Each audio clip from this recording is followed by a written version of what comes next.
ये हम रोना क्यों रो रहे हैं? यानी लोग मुझे कहते हैं यार कि जी आप मीठी मीठी बातें कहां से मीठी करेंगे यार, जनाजा निकाल दिया दीन का इन्होंने, कोई चीज बची है? कौन सी मीठी बात करूं? आप नमाज से शुरू हो, नमाज का हुलिया बिगाड़ दिया इन्होंने। पाकिस्तान में 90% लोग उस तरीके पे नमाज ही नहीं पढ़ रहे जो बुखारी मुस्लिम में लिखा है। ना रो ना रो। मसले रफ़उल यदैन एक फ़ुरूई और इख्तलाफी मसला शुरू से चला आ रहा है। मिर्ज़ा जलमी रफ़उल यदैन के मसले को लेकर इस कदर प्रोपेगेंडा करता है, यहां तक कहता है कि मेरे बयानात के बाद रफ़उल यदैन करना फ़र्ज हो चुका है और रफ़उल यदैन ये तौहीद का किला है। और फिर इस रफ़उल यदैन के मसले को बयान करते हुए मिर्ज़ा जलमी चंद एक धोखे देता है और सादा बिल्कुल अवामुन नास को, सादा लोगों को वर्गलाने की कोशिश करता है। उन धोखों में से एक इसका बहुत बड़ा धोखा यह है कि जब भी बात करेगा कहेगा कि आप अपनी नमाज का तरीका बुखारी मुस्लिम से साबित करें। आपका तो तरीका नमाज बुखारी मुस्लिम से साबित नहीं है, जबकि ये एक अहमकाना इसकी शर्त है, अहमकाना इसका मुतालबा है। किसी चीज़ को साबित करने के लिए ये कहाँ लिखा है कि आपने इस चीज़ को बुखारी मुस्लिम ही से साबित करना है? नबी पाक सल्लल्लाहु अलैहि वसल्लम का खुतबा हज्जतुल वदा जो कि मिर्ज़ा जलमी बयान भी करता रहता है कि अल्लाह के नबी अलैहिस्सलातु वस्सलाम ने हज्जतुल वदा के मौका पर इरशाद फरमाया कि मैं तुम्हें दो चीज़ें छोड़ के जा रहा हूँ, अल्लाह की किताब और उसके नबी की सुन्नत। अब नबी पाक अलैहिस्सलातु वस्सलाम ने यह फरमाया कि अल्लाह की किताब छोड़ के जा रहा हूँ और अल्लाह के नबी की सुन्नत, यानी अपनी सुन्नत छोड़ के जा रहा हूँ। हुजूर ने यह तो नहीं फरमाया कि मैं किताबुल्लाह और बुखारी मुस्लिम छोड़ के जा रहा हूँ। कहीं हदीस में जिक्र मौजूद है कि तुमने जब सुन्नत को अखज़ करना है तो बुखारी मुस्लिम ही से अखज़ करना है, बाकी बाद की किताब या उससे पहले की किताब को छोड़ देना है, बुखारी मुस्लिम से सुन्नत को अखज़ करना है। तो नबी पाक अलैहिस्सलातु वस्सलाम की ये जो हदीस है कि मैं तुम्हें दो चीज़ें छोड़ के जा रहा हूँ, किताबुल्लाह अल्लाह की किताब और उसके नबी की सुन्नत। अच्छा, मज़े की बात यह कि ये जो हदीस है ये खुद हदीस बुखारी मुस्लिम में मौजूद नहीं है, ना बुखारी, ना मुस्लिम, ना तिरमिज़ी, ना अबू दाऊद, ना इब्न माजा, ना निसाई। ये हदीस इमाम मालिक की अल-मुअत्ता में, बलागात इमाम मालिक से और अल-मुस्तदरक अल-सहीहैन में इमाम हाकिम ने हदीस नंबर 320 और एक दूसरे नुस्खे के मुताबिक 318 नंबर ये हदीस जिक्र की है। अब ये हदीस खुद सही बुखारी मुस्लिम में मौजूद नहीं, कुतुब सित्ता में मौजूद नहीं है, जो कि हुज्जियत हदीस की एक दलील है, जिसकी बुनियाद पे हम बात करते हैं किताबुल्लाह और सुन्नत रसूल। हुजूर ने तो सुन्नत का जिक्र किया, बुखारी मुस्लिम का जिक्र नहीं किया। अब ये कहेगा कि बुखारी मुस्लिम में सुन्नत ही तो है, तो भाई सही बुखारी मुस्लिम में सुन्नत ही है, तो क्या सुन्नत महसूर है बुखारी मुस्लिम के अंदर कि जो बुखारी मुस्लिम में हदीस नहीं है वो सुन्नत नहीं है? या बुखारी मुस्लिम से पहले जो किताबें लिखी जा चुकी हैं, मोता इमाम मोहम्मद है, मोता इमाम मालिक है, मुस्नद अहमद इब्न हंबल है, मुसन्नफ इब्न अबी शैबा है, क्या वो किताबें मनसूख हो चुकी हैं?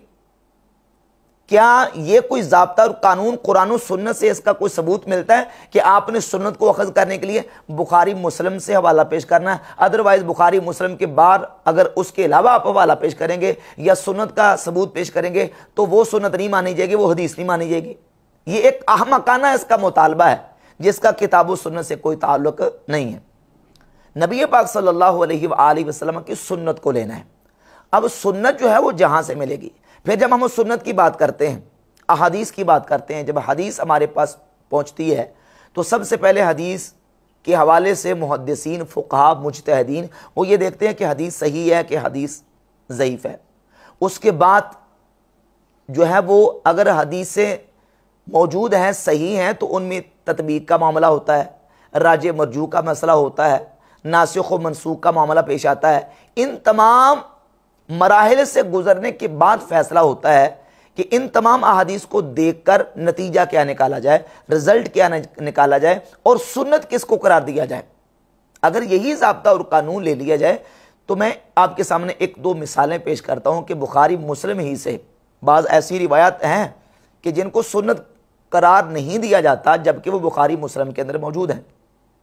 और उम्मत के आप आइमा, मुहद्दिसीन और फुक़हा की आरा और उनके जो मौक़िफ़ है उनको उठाकर देख लें। ये मिसालें होती हैं सिर्फ मसले को समझाने के लिए। मिसाल के तौर पर सही बुखारी में इमाम बुखारी ने 4 मकामात पे 2 सहाबा से हदीस को बयान किया है। 224, 225, 226 और 2471 नंबर हदीस है कि नबी पाक सल्लल्लाहु अलैहि वसल्लम के दो सहाबा बयान करते हैं कि नबी अलैहिस्सलातु वस्सलाम ने खड़े होकर पेशाब किया। नबी अलैहिस्सलातु वस्सलाम ने खड़े होकर पेशाब फरमाया, कामा फबाला व तवद्दा। आप अलैहिस्सलातु वस्सलाम खड़े हुए, पेशाब फरमाया और आपने बाद में वुजू फरमाया। अब ये चार हदीसें सही बुखारी में और सही मुस्लिम में दो सहाबा से मौजूद हैं खड़े होकर पेशाब करने की। ना बुखारी में ना मुस्लिम में बैठ के पेशाब करने की एक भी हदीस मौजूद नहीं, ना बुखारी में है ना मुस्लिम में। तो क्या खड़े होकर पेशाब करने को सुन्नत करार दे दिया जाए और इन्हीं हदीस के मुताबिक फैसला करके यह कहा जाए कि खड़े होकर पेशाब करना सुन्नत है? नहीं, आगे चलेंगे। इसके अलावा दीगर कुतुब अहादीस को देखेंगे। जब हम दीगर कुतुब अहादीस को उठाकर देखते हैं तो जामे तिरमिज़ी में इमाम तिरमिज़ी रहमहुल्लाह हदीस नंबर 12 लेके उम्मुल मोमिनीन सय्यदतुना आयशा सिद्दीक़ा रज़ियल्लाहु ताला अन्हा से वो फरमाती, मन हद्दसकुम अन्ना नबिय्य सल्लल्लाहु अलैहि व आलिहि वसल्लम काना यबूलु काइमन फला तुसद्दिक़ूहु। तुम्हें जो ये कहे कि रसूलुल्लाह सल्लल्लाहु अलैहि व आलिहि वसल्लम खड़े होकर पेशाब फरमाते थे, फला तुसद्दिक़ूहु, उसकी तस्दीक ना करो। मा काना यबूलु इल्ला काइदा, हुजूर तो बैठकर ही पेशाब फरमाते थे। ये एक हदीस जामे तिरमिज़ी में हदीस नंबर 12 है और चार हदीसें बुखारी मुस्लिम में दो सहाबा से खड़े होकर पेशाब करने की और एक बैठ के पेशाब करने की अम्मा आयशा तो सिद्दीक़ा से हदीस है जामे तिरमिज़ी हदीस नंबर 12। अब सुन्नत क्या है? सुन्नत सय्यदा आयशा सिद्दीक़ा रज़ियल्लाहु ताला अन्हा की हदीस से माखूज हो रही है। तो वो जो बुखारी मुस्लिम के अंदर चार हदीसें उनका क्या करेंगे? उनकी तौजीहात मुहद्दिसीन ने की हैं।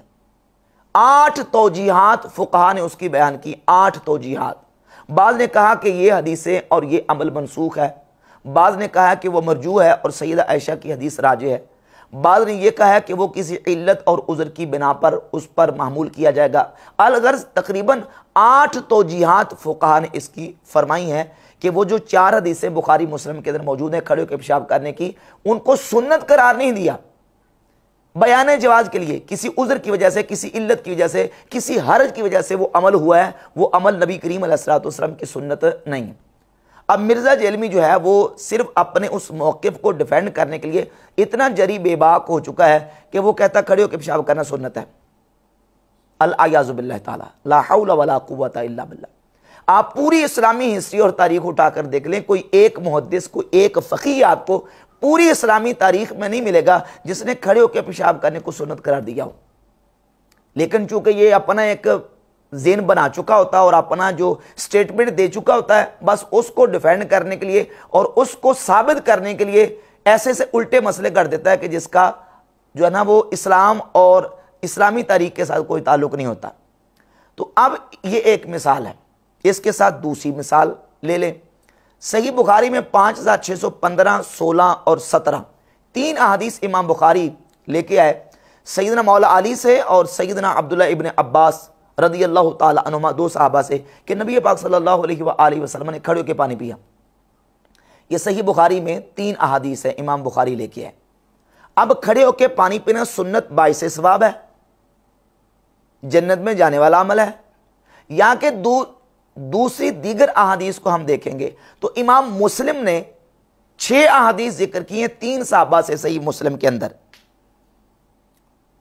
हदीस नंबर 5275 से लेकर 5275 से लेकर 5279 तक 6 अहादीस सैयदना अनस इब्न मालिक, अबू सईद खुदरी और हज़रत अबू हुरैरा रज़ियल्लाहु ताला अन्हु से मुसलसल अहादीस हैं कि नबी पाक सल्लल्लाहु अलैहि वसल्लम ने खड़े होकर पानी पीने से मना फरमाया, हुजूर ने खड़े होकर पानी पीने से रोका, हुजूर ने खड़े होकर पानी पीने से झिड़का, नबी करीम अलैहिस्सलातु वस्सलाम ने खड़े होकर पानी पीने से ज़जर फरमाया और यहां तक फरमाया कि जो खड़ा होकर खा पी ले उसे चाहिए कि वो क्या कर दे। सैयदना अनस इब्न मालिक से पूछा गया कि कोई बंदा खड़े होकर खाना खाता है तो आपने फरमाया कि खड़े होकर खाना खाना ये पानी पीने से भी ज्यादा अखबस है। ये सही मुस्लिम की 5275 से लेकर 5275 से लेकर 5279 तक ये 6 अहादीस मुसलसल मौजूद हैं कि नबी पाक सल्लल्लाहु अलैहि वसल्लम ने खड़े होकर खाना खाने और पानी पीने से मना फरमाया। अब इस पर भी फिर फुक़हा ने जो है वो अपने इज्तिहाद के मुताबिक फैसला किया। बहरहाल एक तबका फुक़हा का अहनाफ का यह है कि जो खड़े होकर पानी पीने को जो है वो खिलाफ अफजल और मकरूह जानते और बैठ के पानी पीने को सुन्नत करार देते हैं और जो खड़े होकर पानी पीने की रिवायत है उनको मनसूख करार देते हैं। उस अमल को मतरूक और मनसूख करा देते हैं। तो अब दीगर हदीस को हम देखेंगे, फिर उसके मुताबिक फैसला होगा। ये एक जो मिर्ज़ा ने धोखा देता है और ये जो इसने कार्रवाई की है कि आप अपनी नमाज का तरीका बुखारी मुस्लिम से साबित करें, कुरान और सुन्नत का ये कोई उसूल नहीं है। किताबुल्लाह और सुन्नत रसूल, और सुन्नत रसूल को हम लेंगे नबी पाक सल्लल्लाहु अलैहि वसल्लम की अहादीस से, जहां भी वो अहादीस होंगी। इमाम बुखारी मुस्लिम से पहले जिन आइमा ने अहादीस लिखी हैं, मसलन इमाम मालिक अल-मुतफ़ा 179 उनकी अल-मुत्ता इमाम मालिक, ये इमाम मोहम्मद बिन हसन शैबानी अल-मुत्वा 189, ये मुत्ता इमाम मालिक उनकी, इमाम अहमद बिन हंबल की मुस्नद अहमद इब्न हंबल 241 हिजरी में फौत हुए। इमाम अबू बकर इब्न अबी शैबा की किताब मुसन्नफ इब्न अबी शैबा, ये 235 में फौत हुए। ये वो आइमा हैं जो इमाम बुखारी मुस्लिम से पहले के हैं। तो ये सारी किताबें क्या मनसूख हो गई बुखारी मुस्लिम के लिखे जाने के बाद, या बुखारी मुस्लिम के लिखे जाने से पहले जो उम्मत के लोग हैं वो क्या सुन्नत पर अमल करने और नमाज पढ़ने के लिए बुखारी मुस्लिम के मोहताज थे, या जब तक बुखारी मुस्लिम नहीं लिखी गई थी उस वक्त लोग सुन्नत के मुताबिक नमाज नहीं पढ़ते थे? निहायत अहमकाना मिर्जा जेलमी का ये जो मुतालबा और इसकी डिमांड है। सुन्नत से हमने लेना, और सुन्नत जो है वो बुखारी मुस्लिम में महदूद व महसूर नहीं।